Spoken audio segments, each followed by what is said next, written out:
Saudi আরবে ভারী বৃষ্টি ও তীব্র ঝড়ের কবলে পড়ে 2 জনের মৃত্যু হয়েছে। এখন পর্যন্ত 3 জন নিখোঁজ অবস্থায় রয়েছে। সৌদি আরবের দক্ষিণ পশ্চিমে অবস্থিত আসির প্রদেশ থেকে এক শিশুকে আহত অবস্থায় উদ্ধার করেছে সিভিল ডিফেন্সের সদস্যরা। শুক্রবার সৃষ্ট বন্যায় আসির প্রদেশের একটি রাস্তায় পানির তীব্র স্রোতের কবলে পড়ে কয়েকটি গাড়ি। পানির তোড়ে ভেসে যাওয়া একটি গাড়ি থেকে এক শিশুকে আহত অবস্থায় উদ্ধার করা হয়। সেখান থেকেই উদ্ধার করা হয় 2টি মরদেহ।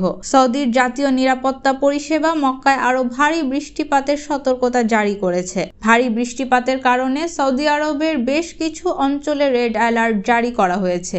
এর মধ্যে রয়েছে তায়েফ, আরদিয়াত, আদম, বনি ইয়াজিদ ও মেসান অঞ্চল। দেশটির জাতীয় আবহাওয়া দপ্তর থেকে জারিকৃত এক পূর্বাভাসে তথ্য জানানো হয়, আগামী মঙ্গলবার পর্যন্ত আবহাওয়ার এই অবস্থা থাকবে।